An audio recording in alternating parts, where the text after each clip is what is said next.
are called to build and establish entire civilizations, to create cataclysmic shifts in elevating the beauty and abundance in the world. You, great goddess, great empress, royalty and magic flows through you. You, great goddess, part unicorn, part stallion, the myth and the legend, the legacy builder and the life giver. Your kingdom is calling you. The land flowing with honey, beauty, prosperity, and pleasure. You, great goddess of love, your aura lights up the world. You, Christine, Adriana, and all the powerful and beautiful women of WIN 2022. You were anointed by God, blessed by the Son, and now you possess what truly matters, the power. With it, you will prosper, and all the world with you. For a queen who owns her empire and her crown is a great queen after all.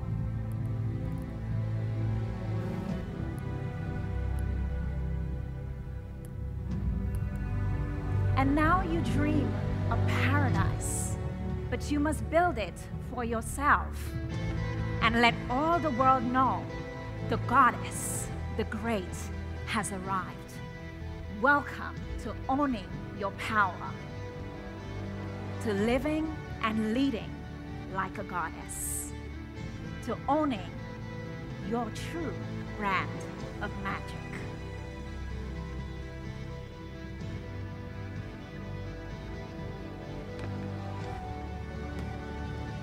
I've always believed that every woman has her own brand of magic. And when we harness our true marks of distinction, what makes us truly powerful and unique in the world, that is where we shine. But many of us have lost touch to that. We have given in to the concept of what power really looks like and what being a woman of leadership looks like.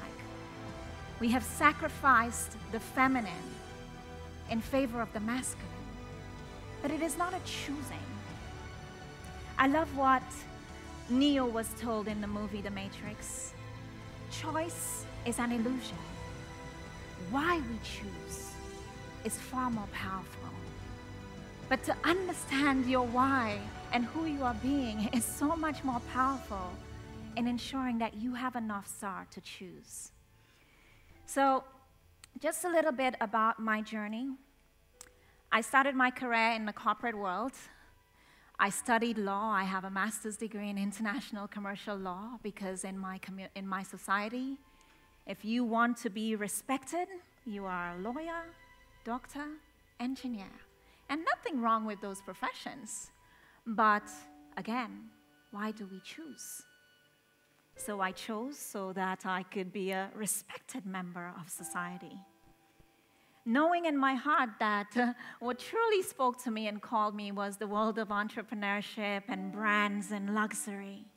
But then again, I was told luxury is vanity and then all this opulence, this is frivolous stuff. And so I experienced a lack of power, a loss of power, because I wasn't leading how I was called. I love the Greeks because we have the 12 goddesses, and each goddess knows what her brand of magic is. Aphrodite, the goddess of love. Artemis, the goddess of the hunt. Athena, the goddess of wisdom. Each goddess understood her brand of magic. And yet many of us, we're not born and someone tells us, this is our brand of magic. What they ask us is, what are you going to do when you grow up? No one asks you, who are you being and what is your brand of magic? And that is what I help my clients discover. When you build a brand and a business, it tends to operate very much in those masculine structures of strategy, which I like to think of my work as part unicorn, part stallion, because every great brand has a little bit of something that makes it seem magical, mystical, sometimes even unattainable. And that is what you want to create, to be able to balance off those energies in your brand. So the philosophy of the work that I do is based on this. Clarity is queen. And we always lead with the queen because with clarity we can create great strategies. Strategy is king. Strategy is the masculine. It informs, it gives direction. It creates a path. Clarity is that zone of possibility. It's that space that allows us to see what's next, where are we heading, what feels aligned, and the strategy takes us there.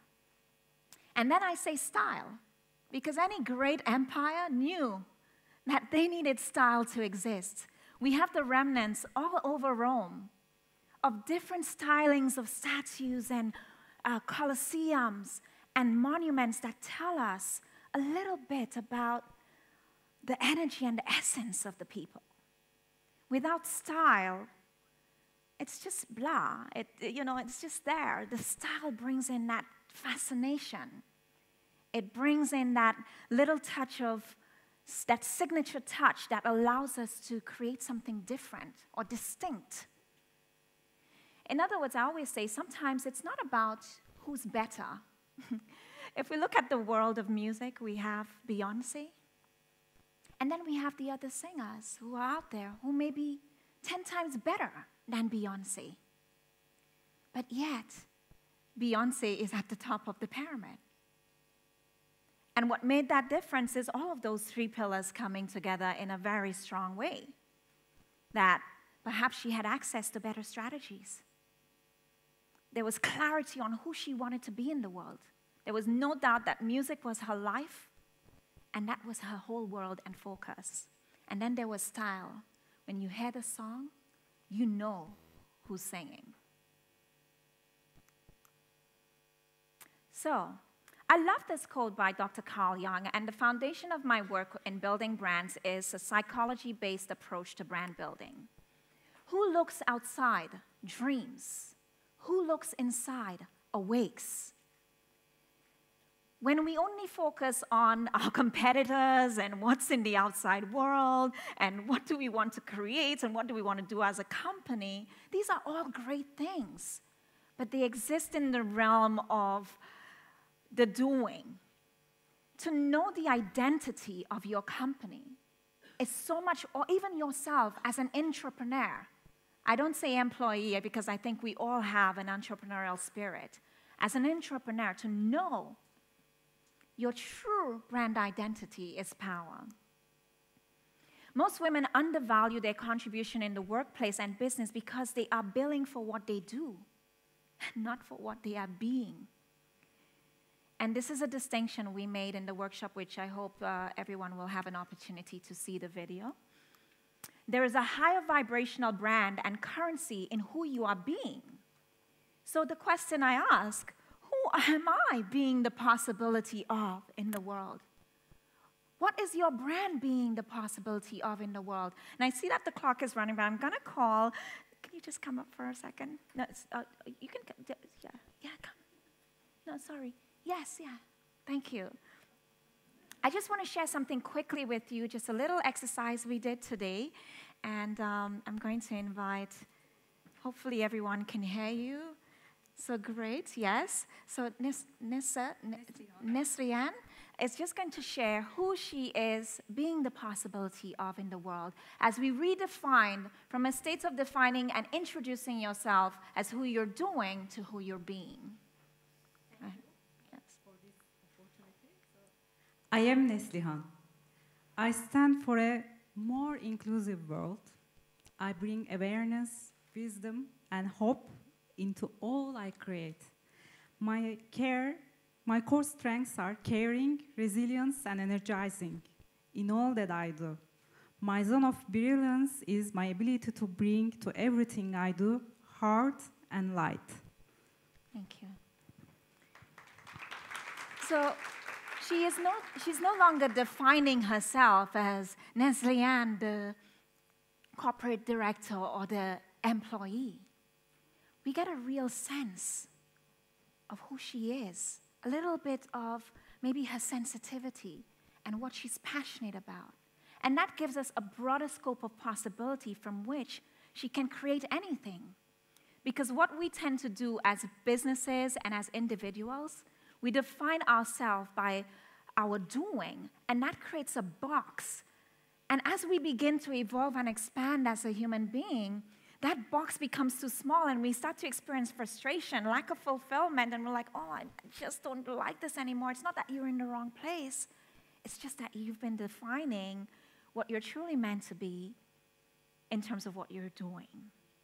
And there's a distinction, a powerful distinction, that once we make it, we can expand our realm of possibility and really create more impactful brands in the world. So great brands have an it factor, and I do this through a work that I do in archetypes. I'm going to give everybody here my ebook.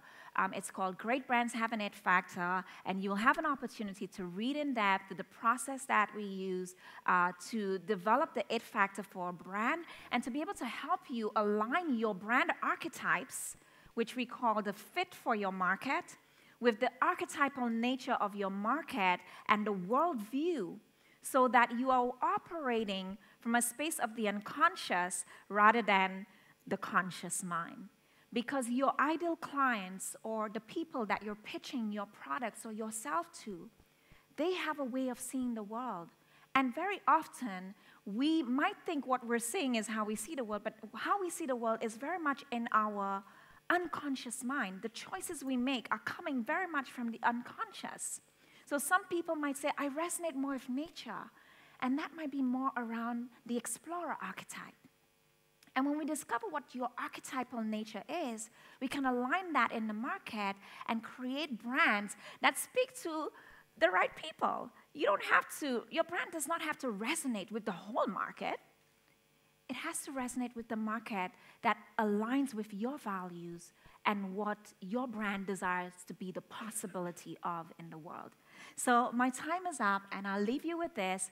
You will have access to the ebook. You can go to www.branditfactor.com, and you can put in the code, the special code WIN, WIN, and you will all have free access to it. Thank you. Thank you. That's so wonderful. Thank you. And so amazing also to hear how the beingness, so the feminine way is going into the branding.